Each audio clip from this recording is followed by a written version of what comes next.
Le titre de ce livre, c'est les vérités fondamentales du salut. Il est écrit par le bien-aimé frère Edward Dennett.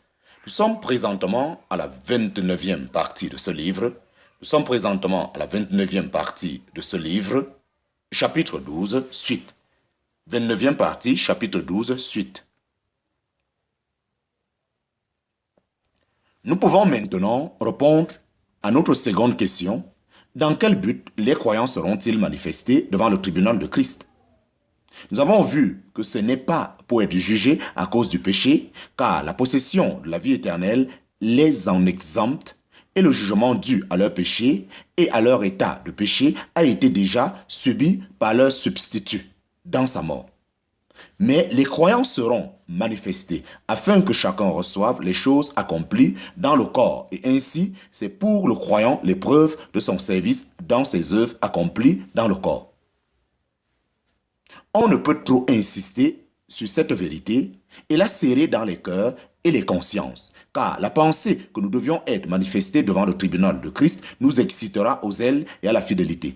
Rappelons-nous cependant qu'avant d'être ainsi jugés, nous aurions déjà été ressuscités et rendus semblables à notre Seigneur. En parenthèse, Philippiens chapitre 3, verset 20 à 21, 1 Jean chapitre 3, verset 2, corporellement aussi bien que spirituellement, en sorte que nous aurions pleine communion avec lui dans son jugement sur nos œuvres. Là, le Seigneur pesera dans sa juste balance toutes les œuvres que les siens auront faites pour lui dans l'intégrité et la sincérité de leur cœur et dans la vérité, et leur en donnera la récompense multipliée selon la grandeur de ses richesses et de sa bonté, d'après ce qu'il a dit. Voici, je viens bientôt, et ma récompense est avec moi pour rendre à chacun selon que sera son œuvre. En parenthèse, Apocalypse chapitre 22, verset 12. Mais aussi selon cette toute science par laquelle il discerne les pensées et les intentions du cœur, toutes choses sont nues et découvertes devant lui. En parenthèse, Hébreux chapitre 4, versets 12 et 13. Il éliminera sévèrement tout ce qui, dans ces mêmes œuvres, est un fruit de l'activité de la chair, si indirect ou si caché qu'il puisse être, et de cela nous ferons la perte. Dieu veille que la solennité de cette épreuve qui sera faite devant notre Sauveur lui-même, de toute notre vie pour lui, nous rende sérieux et attentifs pour marcher dès à présent comme en sa sainte présence et pour lui plaire à tous égards. Or, le Dieu de paix lui-même vous sanctifie entièrement et que votre esprit et votre âme et votre corps tout entier soient conservés sans reproche en la venue de notre Seigneur Jésus-Christ. En parenthèse, 1 Thessaloniciens chapitre 5, verset 23. Chapitre 12, petit 2 sous 3. Chapitre 12, petit 2 sous 3. Le jugement des méchants aura lieu à la fin du millénium. La terre a été la scène de maintes jugements des vivants et elle le sera encore. Quand le Fils de l'homme viendra dans sa gloire et tous les anges avec lui, alors il s'assiera sur le trône de sa gloire et toutes les nations seront assemblées devant lui, etc. Matthieu chapitre 25, verset 31, etc. On confond fréquemment cette scène avec celle qui a lieu devant le grand trône blanc d'Apocalypse chapitre 20. Mais c'est quelque chose d'entièrement différent. Comme la parole le déclare, c'est le jugement des nations vivantes à la venue du Fils de l'homme dans sa gloire. Et c'est donc un jugement qui précédera sa domination depuis le fleuve jusqu'au bout de la terre. Le récit du jugement dernier se trouve dans l'Apocalypse. Et je vis les morts, les grands et les petits, se tenant devant le trône, et des livres furent ouverts, et un autre livre fut ouvert, qui est celui de la vie. Et les morts furent jugés d'après les choses qui étaient écrites dans les livres, selon leurs œuvres, et la mer rendit les morts qui étaient en elle, et la mort et le Hadès rendirent les morts qui étaient en eux, et ils furent jugés chacun selon leurs œuvres, et la mort et le Hadès furent jetés dans les temps de feu. C'est ici la seconde mort, le temps de feu. Et si quelqu'un n'était pas trouvé écrit dans le livre de vie, il était jeté dans le temps de feu. En parenthèse, Apocalypse chapitre 20, versets 12 à 15. C'est la résurrection de jugement dont le Seigneur parle dans l'évangile de Jean. Elle comprendra tous les inconvertis et eux seuls. Il est vrai que le livre de vie s'y trouve, mais ce n'est pas pour indiquer que les saints y seront jugés.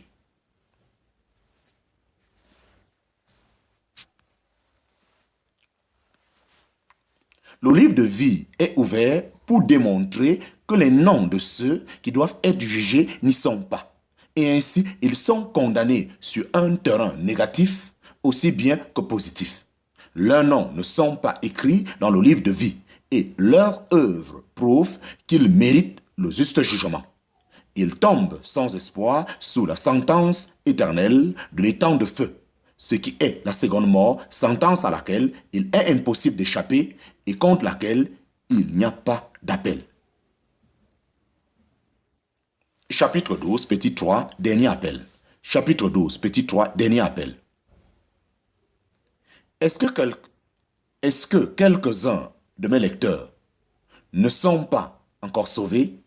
Est-ce que quelques-uns de mes lecteurs ne sont pas encore sauvés? Laissez-moi vous engager à considérer cette scène solennelle. Celui qui s'assied sur le grand trône blanc comme juge est le même qui, assis maintenant dans la gloire à la droite de Dieu, vous est présenté comme sauveur. Le décret que Dieu a prononcé à son égard est qu'au nom de Jésus se ploie tout genou des êtres célestes et terrestres et infernaux et que toute langue confesse que Jésus-Christ est Seigneur à la gloire de Dieu le Père. Philippiens chapitre 2, versets 10 et 11. Personne donc ne peut y échapper. Mais la question qui vous concerne et qui vous concernera éternellement, c'est si vous ploierez le genou devant lui maintenant que c'est le temps agréable et le jour du salut, ou si vous seriez forcé de vous humilier devant lui lorsqu'il se présentera comme votre juge sur le trône. Humiliez-vous devant lui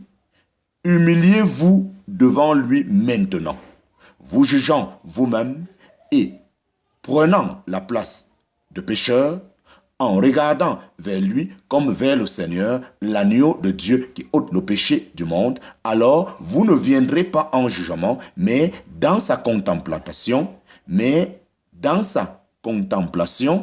vous passerez de la mort à la vie.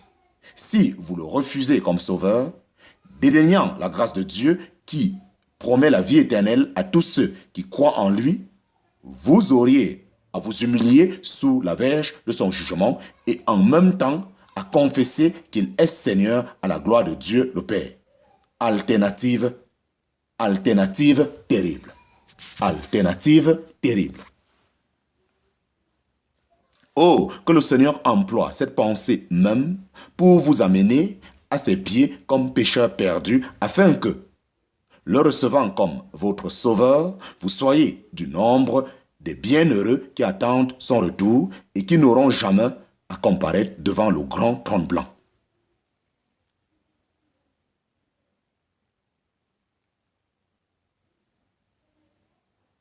Mais la question qui vous concerne et qui vous concernera éternellement, c'est si vous ploierez le genou devant lui maintenant que c'est le temps agréable et le jour du salut, ou si vous seriez forcé de vous humilier devant lui lorsqu'il se présentera comme votre juge sur le trône.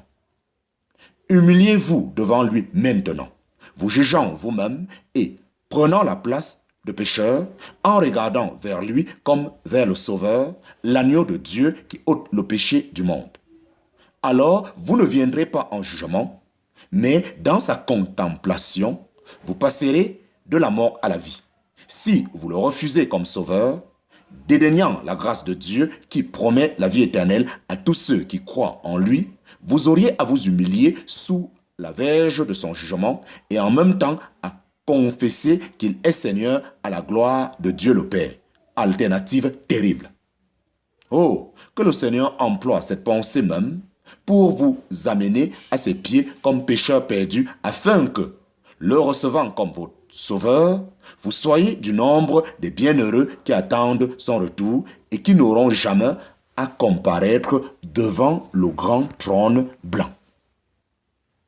Nous bénissons le Seigneur pour la traduction audio de ce livre. Elle a été traduite par votre bien-aimé frère Nizako Temomo Honoré et j'espère que tous ceux qui auront écouté pourront se décider.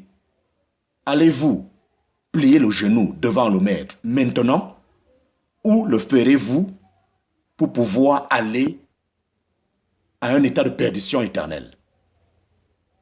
Seigneur, Papa, je viens à tes pieds pour recommander tous ceux qui liront ce livre, afin qu'au travers de ton Esprit Saint, tu les convaincs davantage et que tu uses par ton esprit de toutes les possibilités.